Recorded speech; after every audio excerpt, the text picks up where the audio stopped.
저를 믿고 반복 학습을 해주세요. 그러면 이 강의를 보고 있는 여러분도 제가 받은 점수 이상으로 합격할 수 있습니다.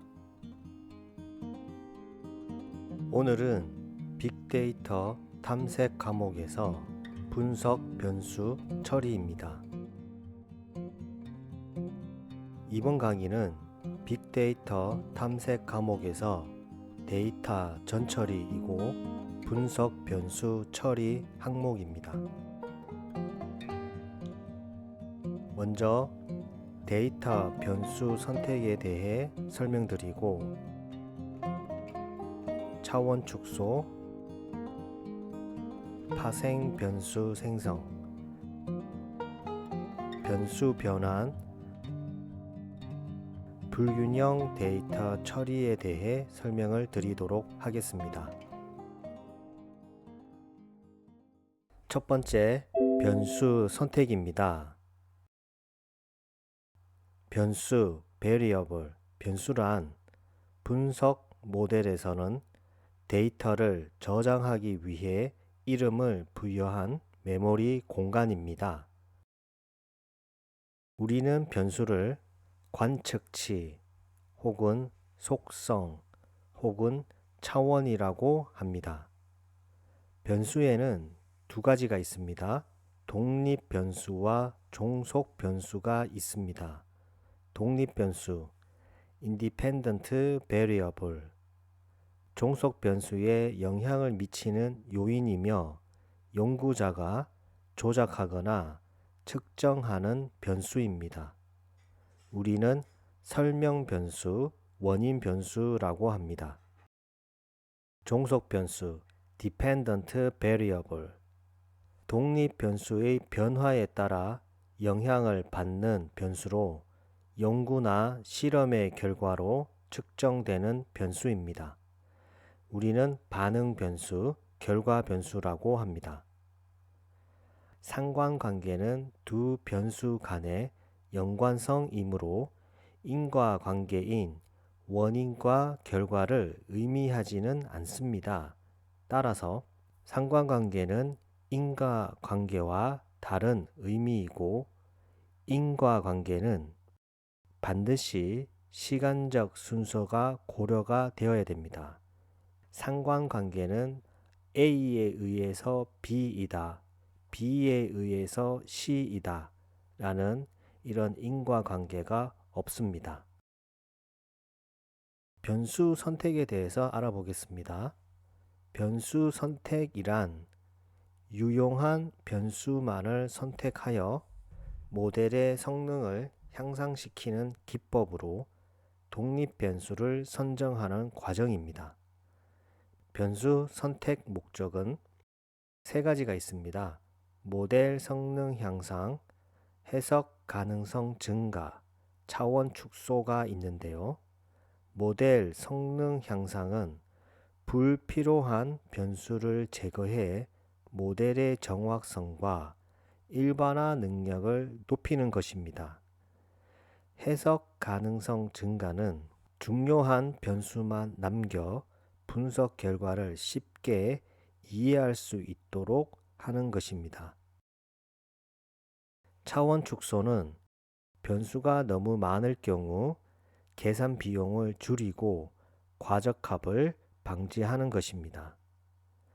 변수를 선택하는 방법은 알고리즘을 적용하여 변수를 선택을 하고 선택 기준은 모형 적합도, 즉 AIC 값을 통해 수행을 합니다.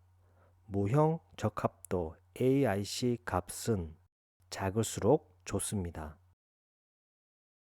그러면 변수 선택 알고리즘에 대해서 알아보겠습니다. 변수 선택 알고리즘은 크게 세 가지가 있습니다. 전진 선택법, 후진 제거법, 단계적 선택법. 전진 선택법, Forward Selection이라고 하고요. 전진 선택법은 비어 있는 상태에서, 즉 독립 변수가 아무것도 없는 상태에서 모든 독립 변수 중에서 종속 변수에 가장 많은 영향을 줄 것으로 판단되는 변수부터 하나씩 추가하여 선택하는 방법입니다. 변수 추가 시 모형 적합도, 즉 AIC가 향상되지 않으면 변수 추가를 중단합니다. 후진 제거법은 backward elimination. 모든 독립 변수가 포함된 상태에서, 즉 정진 선택법은 독립 변수가 없는 상태에서 하나씩 추가를 하는 거고요. 후진 제거법은 모든 독립 변수가 포함된 상태에서 종속 변수에 가장 적은 영향을 줄 것으로 판단되는 변수부터 하나씩 제거를 하는 방법입니다. 변수 제거 시 모형 적합도가 향상되지 않으면 변수 제거를 중단을 합니다. 단계적 선택법, Stepwise Selection인데요. 전진 선택법과 후진 제거법을 융합을 한 것으로 일반적으로 가장 널리 쓰이는 방법입니다. 전진 선택법으로 변수를 추가를 하고 기존 변수와 추가된 변수에 중요하지 않은 변수를 후진 제거법으로 제거하는 과정을 반복을 합니다. 변수가 추가되거나 제거할 케이스가 없는 경우에 종료를 합니다. 자, 아래 그림을 보시면 전진 선택법이 있습니다. 전진 선택법은 초기 모델 y는 b0 플러스 에러가 되죠. 초기 모델 아무런 독립 변수가 없는 상태에서 AIC 값은 10.5 정도가 되고요. 변수 x1을 추가를 했더니 모델 적합도 AIC 값이 5.5로 낮아지게 되었습니다. 하지만 변수 x2를 추가를 했더니 AIC 값이 6.8, 즉 변수 x1을 추가했을 때보다 높아지게 된다면 변수 x2는 추가하지 않고 변수 x1에서 끝이 나게 됩니다. 자, 후진 제거법은 전진 선택법과 반대 개념인데요. 초기 모델에 모든 변수가 적용이 되어 있고 이때 AIC 값이 6.0입니다. 여기에서 변수 x1을 제거를 했더니 AIC 값이 5.5가 나왔습니다. 즉 이 말은 이 x1을 제거를 함으로써 오히려 모델의 성능이 향상이 되었다라는 것을 알 수 있고요. 만약에 변수 x2를 제거를 했더니 AIC 값이 6.8이 나온다고 하면 변수 x2는 이 모델에서 중요한 독립 변수임을 증명하는 것이 되고 우리는 변수 x1만 제거를 하고 후진 제거법은 종료가 됩니다. 두 번째, 차원 축소입니다. 개요입니다. 차원 축소, Dimensionality Reduction. 이 차원 축소는 차원이라는 것은 우리가 이전 강의에서 변수라고 했죠. 축소라는 말은 줄인다는 개념입니다. 즉, 변수를 줄인다는 개념입니다. 차원 축소란 분석 대상이 되는 여러 변수의 정보를 최대한 유지를 하면서 변수의 개수를 줄이는 기법입니다. 변수 선택의 목적 중에 하나가 차원 축소입니다. 하지만 변수 선택은 독립 변수를 제거를 함으로써 차원을 축소를 하는 것이고 이 차원 축소, 여기서 말하는 Dimensionality Reduction, 차원 축소는 분석 대상이 되는 여러 변수의 정보를 유지를 하면서 변수의 개수를 줄이는 방법이기 때문에 차원 축소와 변수 선택의 목적은 동일하지만 방법이 다릅니다. 변수의 수가 많아질수록 독립 변수들 간의 강한 상관관계가 존재할 가능성이 있고요. 그 결과 모델의 정확도와 신뢰성이 떨어질 수 있습니다.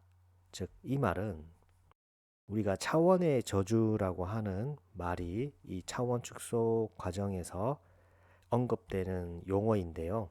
차원의 저주란 데이터의 차원, 즉 변수가 증가할수록 데이터의 밀도는 희소해지고 분석 모델의 파라미터의 증가 및 파라미터 간의 복잡한 관계 증가로 분석 결과의 과적합 발생의 가능성이 커진다는 것을 말합니다. 오른쪽 그림을 보시면 데이터가 하나, 둘, 셋, 넷 그림과 같이 2차원에 있습니다. 하지만 이 2차원에 있는 것이 3차원으로 바뀌게 되면 2차원 공간에서 4개의 데이터가 있는 밀도보다 3차원 공간에서 데이터가 있는 밀도가 더욱 낮아지겠죠. 그래서 차원의 저주란 데이터의 밀도가 희소해진다는 것을 말하고요. 2차원일 때는 가로축, 세로축과의 관계를 따지면 되지만 3차원이 된다고 하면 가로축, 세로축과 두께축, 3개의 축으로 관계를 따져야 되기 때문에 관계가 더욱 증가하게 되고 그 결과 분석 결과에 과적합 발생의 가능성이 커질 수 있습니다. 일반적으로 차원이 커지게 되면 당연한 말이겠지만 그만큼 차원의 증가에 따른 필요한 계산량이 증가하게 됩니다. 그리고 샘플 수 요구 또한 증가하게 되겠죠. 왜냐하면 고차원 공간에서는 신뢰성이 있는 결과를 얻으려면 더 많은 데이터가 필요하기 때문입니다. 이러한 차원의 저주로 인한 문제로 거리 측정에 왜곡이 생길 수도 있고요. 모델 과적합이 생길 수도 있습니다. 왜냐하면 차원이 높아질수록 모델이 노이즈까지 학습할 가능성이 높아지고 일반화 성능이 떨어질 수 있습니다. 또한 우리는 일반적으로 2차원, 3차원까지 해석이 가능한데요. 4차원 이상부터는 우리는 해석하기가 어렵습니다. 또한 시각화하기도 너무 어려운 상황이 됩니다. 우리가 이제 다음 강의에서 차원의 저주를 해결하는 방법을 알아볼 예정입니다. 가장 많이 우리가 쓰는 것이 주성분 분석, 선형 판별 분석 등이 있고요. 또한 피처를 선택을 할 때, 변수를 선택을 할 때 우리가 이전 강의에서 배웠던 전진 선택법, 후진 제거법, 단계적 선택법을 배웠고요. 혹은 정규화, 표준화를 진행하기도 하고 도메인 지식을 활용해 가지고 처음부터 불필요한 변수를 제거하는 과정을 하도록 합니다. 자, 변수들 사이에 내재한 특성이나 관계를 표현할 수 있는 새로운 변수를 만들어 전체 변수를 설명하는 과정이 차원 축소가 됩니다. 이 과정이 변수 선택과 다릅니다. 변수 선택은 중요하지 않은 변수들을 제거를 하지만 차원 축소는 이러한 변수들 사이의 관계를 고려해 가지고 새로운 변수를 만들어서 관계를 설명하는 과정입니다. 고차원에서 저차원으로 변환이 될 경우 모델의 정확도와 신뢰성 향상 및 시각화가 손쉬워집니다. 차원 축소에서는 차원의 저주에 관한 문제가 출제가 됩니다. 차원 축소 방법에 대해서 알아보겠습니다. 차원을 축소하는 방법은 주성분 분석, 선형 판별 분석, 요인 분석, 특이값 분해, 독립성분 분석, 다차원 척도법, 특히 주성분 분석이 중요하고요. 주성분 분석과 나머지 분석 기법들 간의 차이점에 대한 학습이 중요합니다. 자, 먼저 주성분 분석입니다. 주성분 분석, 우리가 PCA라고 말하고요. Principal Component Analysis라고 하고요. 여러 차원의 변수를 대표하는 차원인 주성분을 생성을 하여 전체 변동의 대부분을 설명하고자 하는 알고리즘입니다. 상관관계가 있는 변수들을 저차원 데이터로 변환하는 원리이고요. 주성분은 상호 직교, 즉 선형적으로 상호 직교하는 성격을 가지고 있습니다. 연속형 독립 변수들의 값에만 의존하기에 비지도, 학습, 머신러닝 기법입니다. 주성분 분석에서 우리가 가장 기억을 해야 되는 것은 전체 변동의 대부분을 설명하는 거고, 주성분은 상호 직교, 즉 90도로 두 개의 축 만난다는 성격입니다. 주성분 분석 중에서 중요한 용어가 몇 가지가 있습니다. 고유 벡터와 고유값이 있는데요. 고유 벡터는 데이터가 어떤 방향으로 분산되어 있는가, 즉 방향을 의미를 하고요. 고유값, 이 고유값은 고유 벡터의 방향으로 얼마만큼의 크기로 늘어져 있는가라는 것을 의미합니다. 즉, 주성분의 분산으로 고유값의 크기를 통해 주성분의 수를 결정을 합니다. 자, 아래 그림을 보시면 우선은 이 어떤 데이터가 이와 같은 분포로 되어 있습니다.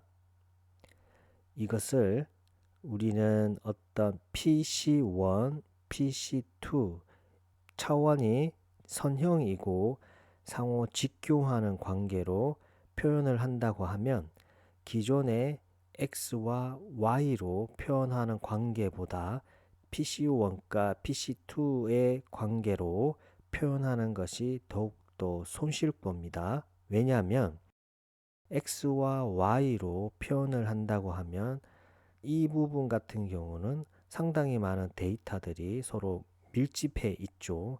하지만 우리가 PC1과 PC2의 관계로 표현을 한다고 하면 기존의 X와 Y로 표현하는 것보다 더욱더 데이터의 분포가 정규 분포에 가까워질 수 있다는 것을 우리는 알 수가 있습니다. 자, 고유값이 큰 순서로 고유 벡터를 결정을 한다고 했습니다.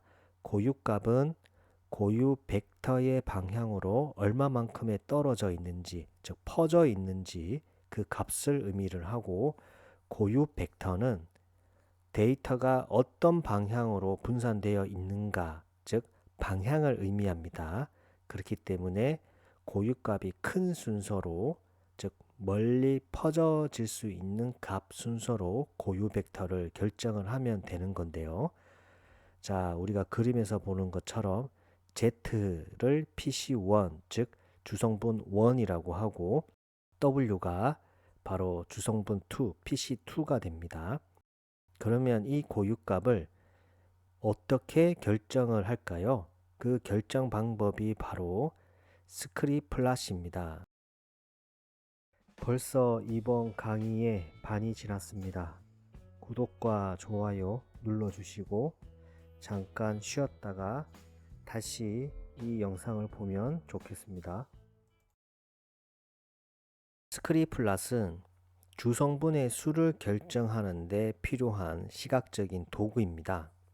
주성분 분석이나 요인 분석에서 중요한 시각적 도구이고요. 이 고유값을 시각적으로 나타냅니다. 이를 통해 우리는 데이터를 요약하는 데 중요한 차원의 개수를 결정하는 데 도움이 됩니다. 스크리플랫을 구체적으로 한번 설명을 드려볼게요. 오른쪽 그림을 보시면 스크리플랫 예시가 있습니다. 총 지금 X축에 보면 총 8개의 변수가 있고요. 주성분이 2개 이후부터, 즉 고유값이 완만해지는 것을 우리가 알 수가 있습니다. 주성분 분석이 1개일 때는 고유값이 8이고요. 하지만 주성분 분석이 2개가 되니까 고유값이 2로 급격하게 떨어짐을 우리가 알 수가 있고, 고유값이 3, 4, 5, 6, 7, 8로 가면 갈수록 고유값 감소가 급격히 낮아지는 것을 알 수가 있습니다. 그래서 우리가 고유값이 큰 순서로 고유 팩터를 결정을 하면 되기 때문에 일반적으로 고유값 기울기가 완만해지는 지점인 이 주성분의 개수가 2개까지 선택을 하는 것이 가장 적절하게 됩니다. 그리고 이 로딩 플랫이라고 하는 게 있는데요. 로딩 플랫은 각 변수들의 주성분에 대한 기여도를 나타내는 시각적인 도구입니다. 변수와 주성분 간의 상관관계를 표현을 하고 있고요. 각 PC축, 즉 주성분 축에 가깝게 평행을 이루는 변수가 해당 주성분 축에 영향을 가장 많이 주는 변수입니다. 우리가 이전에도 설명을 드렸지만 주성분 분석은 기존의 변수를 잘 설명을 하는 새로운 변수, 즉 차원을 만드는 것이 주성분 분석이죠. 그래서 그 새로운 주성분 분석에는 기존의 어떤 변수가 영향을 많이 주는지 우리가 파악을 해야 됩니다. 그때 우리가 쓰는 것이 바로 로딩 플랫이고요. 선의 길이는 변수의 분산이며 선이 길수록 분산이 크다는 것을 의미하고요. 선이 가까울수록 서로 상관관계가 크다는 거고, 거리가 멀수록 상관관계가 적다라는 것을 의미를 합니다. 자, 오른쪽 그림을 보시면 기존의 변수 A, B, C, D 4개가 있고요.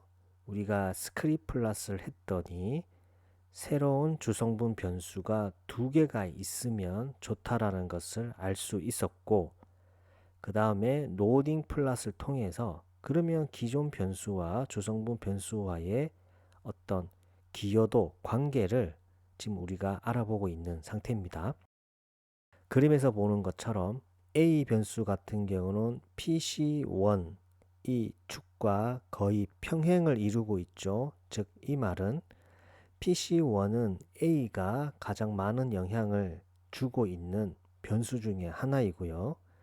PC2 같은 경우는 D 변수가 가장 많은 영향을 주고 있는 변수가 되겠네요.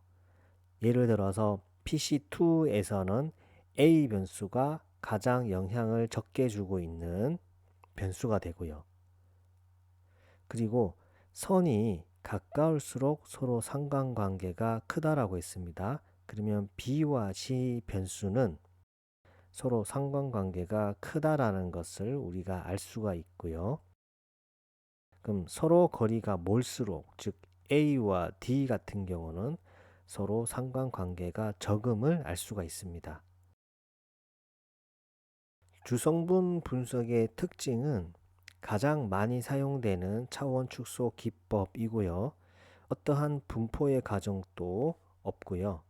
그리고 기존 변수들이 서로 상관관계가 있을 때 유의미하게 사용 가능한 차원 축소 방법이고요. 하지만 이 주성분 분석도 한계가 있는데요. 스케일에 대한 영향이 크기에 사전 스케일링된 작업이 필수적으로 필요합니다. 즉 변수들마다 스케일이 다르다, 즉 단위가 다르다 보면 우리가 정규화를 통해서 스케일링 작업을 하고요. 선형 변환, 즉 직교하는 선으로 차원을 축소하기에 비선형 데이터 분포에는 적합하지 않을 수 있습니다. 상관관계가 있는 원래 변수를 묶어서 축소를 하기에 주성분의 요소 PC1, PC2와 같은 그 의미를 물론 그 해당 주성분과 상관관계가 많이 기여하는 변수를 우리가 로딩 플롯에서 알 수는 있지만 명확하게 주성분의 요소의 의미를 파악하는 것은 어렵습니다. 차원을 축소하는 방법은 또 많이 쓰이는 것이 선형 판별 분석인데요. 우리가 LDA라고 합니다. 리니어 디스크리미넌트 애널리시스. 이 선형 판별 분석은 분류 문제에서 사용됩니다. 그렇기 때문에 이름이 선형 판별입니다. 종속 변수의 범주 간의 분리를 극대화하는 데 중점을 두는 방법이고요. 두 범주의 평균 중심이 서로 멀도록 분산은 작도록 분류하는 방법입니다. 두 범주의 평균 중심은 서로 멀고 분산은 서로 작도록 한다고 하면 두 개의 분류를 손쉽게 할 수 있겠죠. 이와 같은 방법이 선형 판별 분석이고요. 범주 간의 거리를 최대화하고 범주 내의 거리를 최소화하는 기법입니다. 연속형 독립 변수들로 종속 변수의 분류 문제에 활용되기에 적합한 지도학습 머신러닝 기법입니다. 자, 아래 그림을 보면 파란색 데이터와 빨간색 데이터가 있습니다. 이 파란색 데이터와 빨간색 데이터는 연속형 독립 변수들인데요. 종속 변수가 분류입니다. 그래서 파란색 데이터는 파란색 분류로 되어 있고 빨간색 데이터는 빨간색 분류로 되어 있습니다. 어떤 축을 왼쪽에서 보는 것처럼 잡는다고 하면 파란색 영역과 빨간색 영역이 겹쳐지는 게 상당히 많이 있죠.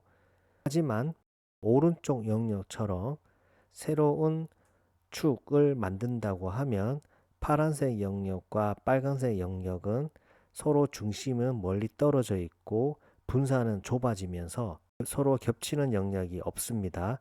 이와 같이 차원을 축소하는 것이 선형 판별 분석입니다. 자, 세 번째, 요인 분석입니다. 팩터 애널리시스. 요인 분석은 데이터에서 관찰할 수 없는, 즉 우리 눈에 보이지 않는 어떤 숨어 있는 잠재적인 변수가 존재한다고 가정을 하고 변수들끼리는 서로 대등한 관계이기에 어떤 것이 더 중요하다는 개념은 없습니다. 잠재 요인을 추출을 하고 데이터의 구조를 해석하는 과정이고요. 상관성을 갖는 변수들의 군집의 개수만큼 변수를 생성합니다. 공통 분산만을 이용하여 잠재 요인을 우리가 추출을 하는데요. 설명이 좀 어려운데 오른쪽 그림을 보시면 제가 실제로 진행을 했던 분석이었던데요. 사람의 여러 가지 인체의 어떤 치수가 어떤 요소들이 머리의 사이즈, 머리의 크기에 영향을 주는 건지 분석을 했던 과정이 있었고 그때 요인 분석을 했던 그림인데요. 대략적으로 머리 사이즈에 영향을 주는 게 여러 가지가 있는데 몸무게와 나이, 허리 둘레가 있습니다. 몸무게와 허리 둘레가 서로 교집합을 가지는 것이 바로 우리가 이제 공통 분산이라고 하고요. 복부 지방이 예를 들 수가 있습니다. 그리고 이 몸무게와 허리 둘레 서로 교집합을 제외한 나머지 영역이 바로 우리가 고유 분산이라고 합니다. 그래서 이 요인 분석은 이런 공통 분산을 이용해서 잠재 요인을 추출을 하고 저는 그 잠재 요인을 복부 지방이라고 했지만 이거는 우리가 이제 정의를 해야 됩니다. 이런 요인 분석은 우리가 어떤 브랜드 마케팅에 많이 쓰이는 분석 기법이고요. 여러 가지 항목을 측정을 해서 거기에 공통되는 요인을 찾아서 새롭게 우리가 이제 지정을 하는 거죠. 예를 들어서 이게 이제 고객의 노열티이다라고 이러한 요인 분석은 실제로도 실무에서도 많이 쓰이는 분석 기법입니다. 네 번째, 특이값 분해가 있고요. 특이값 분해는 우리는 SVD라고 하고 Singular Value Decomposition이라고 합니다. Singular Value는 행렬의 특이값을 의미를 하고요. Decomposition은 행렬을 여러 구성 요소로 나누는 분해 과정을 말합니다. 그래서 우리는 특이값 분해라고 하는데 주성분 분석과 유사한 행렬 분해 기법을 사용하는 것을 말하고요. 독립성분 분석은 실무에서 주성분 분석 후 더욱 차원을 축소하고자 할 때 독립성분 분석을 사용합니다. 가정은 데이터가 완전히 통계적으로 독립적이며 정규 분포를 따르지 않는다고 하는 가정이 있고요. 독립성이 최대가 되는 방향으로 주성분을 얻는 기법입니다. 다차원 척도법은 우리가 MDS라고 하고 멀티 디멘션 스케일링이라고 합니다. 실제로 다차원 척도법은 데이터 분석이 아니더라도 우리가 어떤 마케팅 영역, 모든 영역에서 많이 쓰이고 있는 분석 기법이고요. 데이터에서 내재된 구조를 찾아내어 자료를 함축적으로 표현하는 분석 기법입니다. 객체들의 유사성과 비유사성을 측정을 하고요. 계량적 MDS와 비계량적 MDS가 있습니다. 자, 계량적 MDS는 데이터가 양적 척도, 즉 등간 척도나 비유 척도일 경우에 사용을 하고 비계량적 MDS는 데이터가 질적 척도인 서열 척도일 경우에 사용합니다. 예를 들어서 계량적 MDS의 예시를 보면 우리가 어떤 제품군이 있으면 그 제품군을 고가와 저가 혹은 다기능, 소기능으로 이와 같이 그림을 나누고 해당 제품들을 해당 영역의 위치에다가 두는 것이 바로 계량적 MDS의 대표적인 예가 됩니다. 마지막으로 이 차원 축소의 기법들의 차이점을 우리가 알고 있는 게 가장 중요하고요. 아래의 표는 제가 정리를 했고 차원 축소 기법들의 차이점에 관한 문제가 출제가 됩니다. 자, PCA는 데이터의 분산을 최대화하는 직교하는 축을 찾아서 고차원의 데이터를 저차원으로 축소하는 거고요. 데이터의 분산을 최대한 보존하면서 차원 축소를 합니다. LDA는 클래스 간의 분산을 최대화하고 클래스 내, 즉 범주 값 내의 분산을 최소화하는 저차원 공간을 찾는 거고요. 클래스 간 구분에 적합하고 분류 성능 향상에 기여를 합니다. FA는 데이터에 상관된 변수들을 숨겨진 잠재 요인으로 설명하는 거고요. 데이터의 잠재적 구조를 파악하는데 유용합니다. 자, SVD는 데이터를 특이값과 직교 벡터의 곱으로 분해해서 차원을 축소하는 거고 수학적으로 강력하며 희소, 행렬 처리에 유리합니다. ICA는 신호를 서로 통계적으로 독립된 성분으로 분리를 하는 거고 어떤 데이터의 원천 신호를 분리하는 데 적합합니다. MDS는 고차원 데이터 간 처리 정보를 보존을 하면서 저차원에 축소를 하는 거고요. 데이터 간 관계를 직관적으로 이해 가능하는 데 도움이 됩니다. PCA는 데이터 분산을 최대화하는 게 목적이고 선형 관계가 가정이 되어야 되며 주요 사용 사례는 차원 축소와 시각화가 있습니다.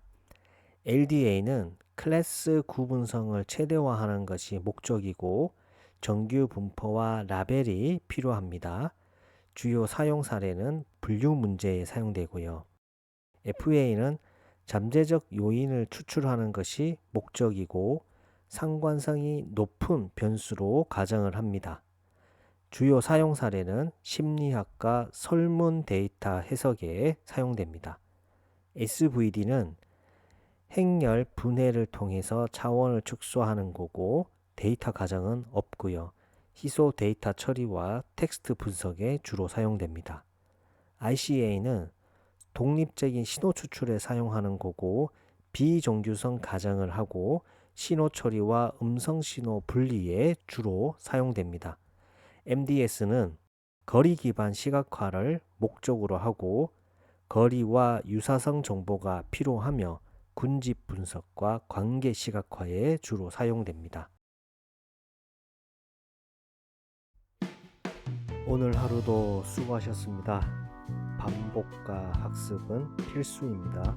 감사합니다.